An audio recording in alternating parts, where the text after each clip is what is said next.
the songs themselves or performing the songs themselves. So what kind of advice would you give for somebody who's truly an independent artist? Yeah, I mean, you literally have to function on both sides, the sound recording side and the composition side, because you are the songwriter who wrote the song, whether you contributed the lyrics or produced or did both. So you own the composition as well as owning the sound recording because you're distributing it as a label. And so just making sure that you are registered with um, BMI, ASCAP, or CSEC, whoever you decide to go with, both as a songwriter and a publisher, because there are two royalties that are generated from that. So you get paid twice. Now, BMI, they're really cool about theirs because if you are a songwriter, they'll also intertwine your publishing within that check, within that royalty check. Whereas with ASCAP, you either get paid for a songwriter and publishing two ways, or you just get paid for your as a songwriter. But you have to register both to get paid by both. So Mm-hmm. in my case, once I signed with a major publishing company, and we don't have to get too deep into like pub deals and Right. stuff like that, but just to give you guys a heads up that I did a co-pub deal, meaning I shared a percentage of my publishing with the publishing company that I signed to when I was young. However, they did not touch my writer side. And so that's the great thing about publishing, is that you can leverage it. You can sell a piece off, you can buy it back, you can just do so much. It's like, I've explained publishing as like a house, right? And so you have all these songs that are in this publishing house, and just imagine them all having different value. And each song that has value, you can resell it, reproduce it, you can get more revenue for it, someone can cover it, you can make money off of it. And so Mm-hmm. it's just like real estate, it's like just renting out your songs, you know what I'm saying? And or putting them on the market and allowing them to be sold, and you continue to reap the benefits and the profits forever. So it's pretty cool. There's the old saying that we have. It's like one huge hit record could really set you up if it's the Yeah. right record and it's used in a particular way Sir Mix-a-Lot all day, all all day. day. I mean, he's like, hey, I just write songs for the hell of it now. I just do it for fun because I've made so much money on Baby Got Back. I don't have to worry about anything forever. Okay, we are going to take some questions, but I do want to touch before we hit the questions a little bit on licensing, because that's a large way that Sir Mix-a-Lot has been able to sustain, because Yeah. people have licensed his song in commercials and various things. So will you just give me a basic rundown of what licensing is and how people are able to obtain those opportunities? Yeah, so licensing is basically being able to give people a license to use your song in however way that you approve. It's just like getting in a car. You can't really drive a car without a license legally. And so the license gives them the approval to be able to use, reproduce, and to even distribute out the song, but it covers you as the owner. The ownership never changes. You're just granting them permission to use it in certain ways so that they can do whatever they need to do. Meanwhile, you're collecting royalties off of whatever they're doing. And I would like to touch on some work that I did for Kiati. Mm-hmm. Kiati actually released the hit H-Town for Real. Yes, legit hit. Still researching. And so, my brother came to me. He was like, look, I got to get this clear because I want to do it right, And so that's exactly what we did. We actually tracked down the owner of that sample. And then from there, we did the negotiations. I worked with Sony because Sony actually owned the sound recording. And so now I've contacted the owner of the composition and the sound recording and got them to agree mutually on their fees. And then we did the deal. I worked with Kiati, let them know what the fees were. We negotiated, and now he's able to use that song legally whenever he needs to. And of course, we have an agreement set with Sony and with the composer, the writer, to be able to make sure that they're compensated for the work. And so that's basically what it is. It's just being able to have that clearance. Now, a lot of times you may have opportunities where people may listen to your song or discover your song on these streaming outlets, and they may say, hey, we would like to add your song to a commercial. Well, they're going to reach out with a license request and say, hey, we would like to use your commercial. We discovered your song. We think that it'll be fit great in this film or this commercial or this television show. And so from there, you know, I would strongly suggest, if you're not using an agency like mine, like the Mezzo agency, that you have someone who is going to help you with figuring out the terms of the license, because that really helps when you have someone understanding the language. They can help you leverage more. They can help you make sure your fees are secured as well as your publishing. And so when those songs are picked up and placed, anytime you hear anything like in a Google commercial, they have like the best, to me, the best sync licenses where they're using all these different cool songs. It really creates revenue, another form of revenue outside of the general royalties that you would get if the song was out. And some songs are discovered that haven't even really been released or promoted, but they're on streaming outlets and the exposure is there. And so the music is discovered.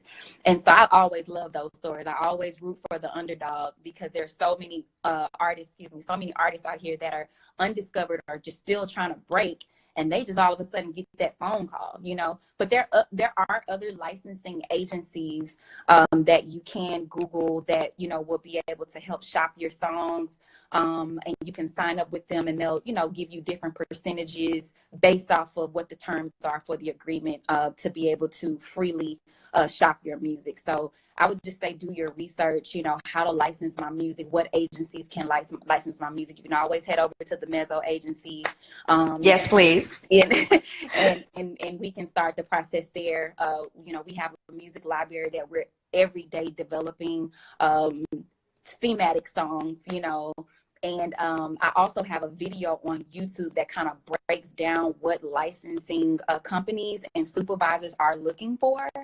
And you can watch that video at youtube.com/Tammy Littrell and just search licensing, or you can just do music licensing Tammy Littrell on YouTube. And my dear friend and music supervisor who works in LA, she has worked for Entertainment Tonight and so many other companies. And she kind of breaks down what they're looking for. That way, when you're trying to pitch, you don't pitch, you know, with your eyes closed. You actually know how to approach these music supervisors, because they're slammed with listening to all different types of music all day to fit that one little scene. And so you just want to make sure that you pitch correctly and give them something to look at and listen to. So I would strongly suggest you guys definitely check that video out. Okay. I see there's a few questions, so I'm going to browse. And Tammy, can you see the questions also on your side?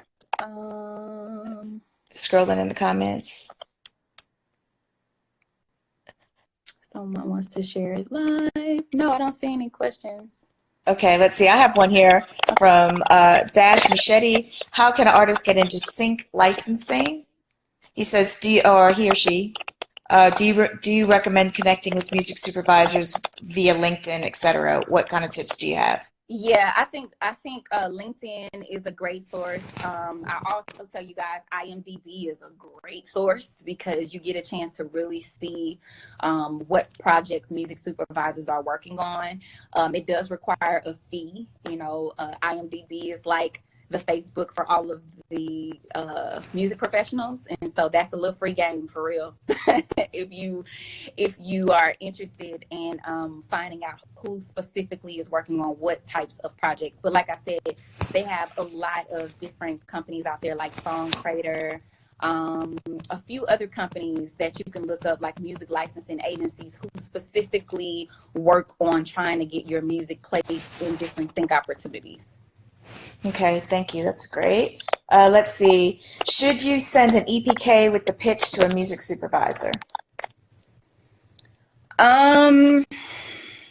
Yes. It's not about should you, because if you're trying to market yourself and you're trying to pitch, then absolutely. What my concern is how you're sending it. You know, are you sending it with, you know, your picture, a whole bunch of links, not really describing yourself, and listen to and just saying, hey, can you check me out? New music out right now. Like, I get those, and it's like, oh man, they don't know. Exactly. Yeah, that's not the way. Like I said, the video on YouTube on music licensing, if you search my name, Tammy Littrell Music Licensing, we actually break down how to pitch, how to actually go and sit with these people. Well, they're sitting down, but you're sitting in front of your computer and you're crafting something that is going to make them pay attention. Like, mentioning things that make sense to them compared to just going in blindly like, hey, I'm such and such, can you listen to my song and see if it's considered for your for the next episode of Queen Sugar? Like, no, you have to really do your research and build relationships with these people because they are inundated with so many songs. So I would just say it's not about you doing it. I think, yes, you should do it, but you also should think about your approach, just as you may approach anybody in the business, right? You don't want to approach them in a disrespectful way. You don't want to approach them in a way that is, kind of confusing and just kind of, entitled, because I know a lot of people that I have actually had to, talk to, like, you need to really, really work on your approach if you want me to help you. It's all about how we do things. And so, yeah, like, I don't owe you anything. So please come to me, with some respect, and come to me with some type of, be polite, have consideration for my time, be ready to talk about what it is that you have and why it makes sense for this particular person, this music supervisor, this record label executive, whoever it is that you're talking to, and so I just think it's the approach that really matters. I would agree with that. I get approached all the time, and I'm hot and you should know me and blah, blah, blah. It's not really going to work.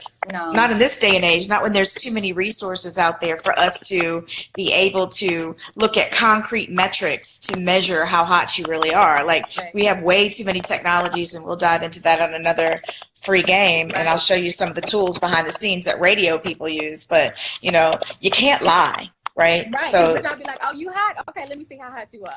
Oh man, how many stations are on your record? I have the info. Like, it's really bad. So here's a good question: How can an artist get into songwriting for others? What's that process like once they're already registered with ASCAP or whatever? Man, whew, the floodgates opened up when digital streaming and just social media blew up. You guys have so many resources and opportunities and access that I just did not grow up with. And I'm older than I probably look, but I'll tell you that a lot of relationships have been built online through social media, and from the right approach, and also promoting good quality content and material online and building a name for yourself. I think that with the immersion of everything that we have, from YouTube to Facebook, I mean, if you're promoting yourself and promoting your songs, I think it's an easier way for people to really gravitate to you if the work is quality. In addition to that, if you are a songwriter and you're looking to get your record shot, it starts with also having great demos. So if you know you're not the best singer, then I strongly suggest you find great singers who can really deliver and create quality. Because if your song is not sounding similar to what everybody else is listening to, it doesn't have to sound the same, but I'm more so talking about the sonic of it all. If it's muffled, if it's not a good mix, if the vocals are really not on key, and you guys are not taking advantage of auto-tune, because auto-tune does help sometimes when you're just trying to pitch records, you really need to reevaluate your approach. I think it's important that your presentation, because like they say, you only have one time to make a lasting impression. So your presentation has to be on point. I think your songs also need to be properly structured, and people need to be able to catch on to what they're listening to know, okay, that's the hook. Okay, I see it. I hear it, and it needs to sound good. I mean, and you can just test out your songs with your demos to, the general public, to see what type of feedback you'll get. People don't care on social media. They'll let you know if it's whack. So yes. Nobody's gonna, they don't care. So, no filter at all. So if you're just wanting to see and get some honest feedback, I think that would be great too. But then also aligning yourself with people who are A&Rs, doing research and finding managers of singers, of artists. It doesn't have to be someone major. It can be maybe a local artist in your area that sings R&B. They may not have quality records and they're looking for songs. I know in Houston, R&B back in the day wasn't as popular as our screw movement. You know, our hip hop Mhm. movement was really, really strong. But on the R&B side, we didn't really have it there until like the H-Towns and, you know, Destiny's Child and stuff like that. So a lot of times I have to write my own songs as an artist. What could you imagine if I was just a songwriter? I probably would have had to eventually move out and move around to find more singers that could deliver and that would be, you know, to my liking, you know, that could really, really make my R&B songs sound like something if I couldn't sing. And Mhm. so I just think that's very important, knowing where you are, where you're located, how close are you to other talented writers, songwriters, singers, and musicians to be able to bring that work to a certain level of quality and then start shopping it by contacting and reaching out to people who are in the industry or who are closely connected to artists that can sing and perform your songs well. Mhm. Here's a good question, Tam. It says, can video directors get paid after the fact for music videos? Never heard of that. Video directors get paid up front for Mhm. actually filming the video, but it is the actual songwriter and producer and sometimes the artist, depending on what the terms are, that gets paid for the video after it's streamed. Now, you do have some people who are video directors who put songs up and actually collect royalties off of them. There are Mhm. people who do that, but that is not, it should not be happening. You know, of course, who am I? Can't track them down and say, hey, pay those people their money. But, you know, that's also because whoever is the artist is not really on top of their business. Now, some video producers do it as a means of promotion. That's totally different. And I get it. But, you know, I don't take what's not mine. So that's just how I've always done it across the board. If something is owed to a songwriter, producer, or an artist, you know, give them their money. They're owed that. Well, and I think we need to be careful because, like, on the case of samples, and goes back to the licensing question. So a lot of times, especially with hip hop or music now, everything's a sample, right? So you could pull and sample something from somebody, and maybe you look out and get a hit record, and that person sits in the cut and waits till your record is huge. Then they come and get your whole bag. Oh yeah. And they have the right to come get your whole bag. Right. And we've seen case after case after case play out. Yeah, that's a never-ending, ongoing story that happens over and over again, mainly because the business is not being handled from the beginning. You know, if you guys, anybody, if you're listening to me now and you are making music, you're producing songs or you're writing on songs, on tracks that have samples, and you plan on releasing that song, please contact me and make sure that we get that sample cleared. Do not allow yourselves to get in a situation, because you never know, that one song could grow popular in your hood, in your community, then it grows crazy in the city, then it's the state, now you're on tour, then it's nationwide. And I mean, it just can explode. I've seen it happen. And then you didn't have it copywritten, didn't have it cleared, don't have your publishing set up, and they come and get everything. Everything. There's a good question here. Is some confusion between signing with BMI or ASCAP and then the need to be invited to CSAC? Is that in fact the case or not, Tam? Yeah, CSAC, you know, they came around later. They have a different type of model where they kind of recruit songwriters and producers that they feel are, you know, who they want a part of their catalog. Doesn't really matter to me. ASCAP and BMI have been around for a very long time, and signing up with either one of them is fine. What was the question about the difference between them? Was it? Well, is it you? Do you have to be invited to participate in CSAC? CSAC, yes. You do. Okay. And then correct me if I'm wrong, and I probably am. So is CSAC more for overseas royalties, or ASCAP and BMI are just worldwide and they handle it all, whether it's over in Europe or Japan or the United States? Yeah, they all collect international royalties.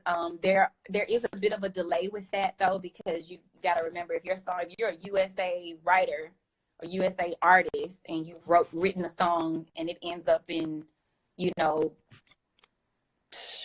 Africa, even Canada, right up above us, in Europe, England, you know, they have different PROs as well. And so those PROs, they may not be as advanced technologically as we are. So when it comes down to royalties and computing all that stuff, there's going to be an exchange rate, and sometimes your first royalty statement may look like a lot, but when it gets like when the currency and all that gets exchanged, it may be very different. And so they pay those royalties out, but they come out, I think, every other quarter on ASCAP side, and I think BMI pays every quarter. So it every other, I want to say it's every other month, but they both have different terms. So you just, once you become a member, they'll send you all of that. And you'll be able to see, you know, when your international royalties are coming in versus your domestic. But yes, BMI, ASCAP, and CSEP do collect international royalties for performance royalties. Okay. Here's a question from PA the writer. He says, I just wrote a song for Sprite. Congratulations. And they gave me an endorsement deal. Is it still necessary to copyright and register it since they already paid me? Absolutely. Absolutely. Because if they paid you, that song is about to start generating royalties over and over again once that commercial hits. And technically you don't own legally by law the copyright if you have not copywritten it. Just because they purchased the song, I would hope they didn't purchase the master and that you didn't sell the master. But DM me. We need to kind of talk in detail about what it is, because they should have just really given you a licensing fee to endorse you or endorse that particular track for that commercial. And so, you know, you want to protect yourself and protect your work, because that song could blow up with Sprite and then an artist may want to recut it or use it, or someone wants to put it out on the soundtrack. Then what? You need to be able to own it so you can actually set the terms and conditions on how it can be used. And let me also just interject here with this, is that because you're local or you're independent or you're wherever you are in your journey, people will think you just don't know any better. So I can dangle my big ass company in front of you and say, well, you should just be happy to be associated. And they're not worried about your bag. They're not worried about your future. That's why it's so important to have your business buttoned up, because they're not viewing you seriously. A lot of times people, I hate to say, it's the nature of people. It's the nature of commerce. People oftentimes look to take advantage. So that's why it's important to make sure the business of your music is handled. And I did type earlier the Mezzo Agency. It's on Instagram. You can find it at the THE Mezzo MEZZO Agency. And here's a good question, Tammy. How much should you pay a singer to demo your song? You know, I would always say that it has a lot to do with how experienced they are. I would say a standard fee, maybe $100 to $250 if they're just coming in for like 4 or 5 hours and knocking out, you know, something for you. Definitely want them to have the song rehearsed and prepped. You want to have also listened to it already before you go in the studio so you can save money on time, because that hourly rate in the studio could be pricey if you're not doing it at home. But, you know, a standard demo fee, probably like $250 at the max. If you're dealing with someone who's extremely polished, then obviously you need to negotiate with them. But I definitely think, you know, it's worth making the investment if you know that they're going to deliver good work. And so when I have someone demo my song, should I do a work for hire agreement? Absolutely. Where I write a one-page agreement, and you can Google that, work for hire, or hopefully have an entertainment attorney. Great question, Terry. Great question, Terry. That is absolutely what you should do. You want to do a work for hire because, for one, you are the owner of the song. You composed it, and what they're doing is just making it sound better. So they're providing a service of singing and demoing it. They are not entitled to any royalties. Although I know some people who have given demo writers royalties because they couldn't pay them, you know, but typically that just chunk them a couple of $100 and let them know you'll book them again, you know, and continue to book them and maybe put a project out on them, you know, if they're really good. Yeah. You know, I mean, like, it can all work out together, you know, but at the same time, just know your rights as the composer. You want to be able to still, you know, have leverage and say so on your records if it does get picked up and sold. Should you copyright a demo? Absolutely. That's what I was saying earlier about those different volumes, is that as a songwriter, you know, you're shopping records all the time, and you just don't want all your songs just floating all in the air somewhere in all these different emails and clouds, and you have no protection, because that's the easiest way for songs to get discovered and somebody pulls an idea, and next thing you know, it's like the number one, song on the radio, and it's your entire idea. You may have the proof that you sent it out, and you may have the proof that you actually did it, but will it hold in a court of law if you don't have that copyright certificate? And so registering it in volumes, if you're doing all those demos, maybe like every quarter or so, I think would be helpful. Okay, let's hit on work for hire, because I see how do you sign a work for hire. With regards to work for hire, so let's say I'm an artist. So I got a guy who's giving me a beat. I got somebody who's maybe singing backgrounds on the record. I'm in my friend's studio. I mean, are we paying all these people? Are we doing agreements with all these people? What's the best way to handle it when you're really ground zero? You're somebody with a great idea and talent. I'm not an attorney. Mm-hmm. Let me No, I know. A disclaimer. But I would say that if the people that are in the room are not composing the song with you, they're not contributing to the lyrics, they're not contributing to the music, the engineer should just be getting paid for his studio time. Mm-hmm. The person demoing the record should just be getting paid for that service. And anybody else that's in there just sounds like they would just be your supporter, unless you want to give them something to do. Like explain what a split sheet is. Splits, perfect. Splits basically is just a sheet. Split sheets are basically just a sheet that actually shows ownership of what your contribution was as the music creator. So if you and I, Terry, you're the singer, songwriter, I'm the singer, songwriter, so we're writing a record and we are with another producer. And so you and I may write the hook, which is the most catchiest part of the song, and you are really good with words. So you're writing the verses and telling the story and painting the picture. You and I would actually split the writer's share, which is 50%. So you would get 25% and I would get 25%. That producer would have the music side, which is another 50%, and he would own that 50%. So it totals up to 100% for the song, for the composition. And so that sheet allows us to document, our ownership. We touch and agree together that this is what we did on this particular date, because you fill in the date of when the work was actually done.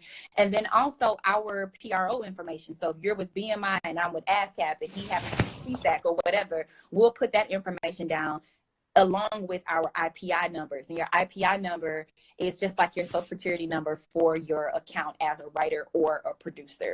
And so that's the number that will go on that form along with your PRO, so that when the song does get registered, or if someone buys the song, or if you decide to release the song and you register it, you will have all of our information so that we will get the royalties for that 25% that I own, for the 50% that he owns, for the 25% that you own. So when you fill out the split sheet, you're sending that back to either whatever your company is, your ASCAP, your BMI, your CSAC. Is that where that goes? You're holding on to it for your proof. It's your proof. And then your administrator, like the Mezzo agency, or yourself, if you don't have an administrator, you would use that to register the song. So it's just your sheet that you're filing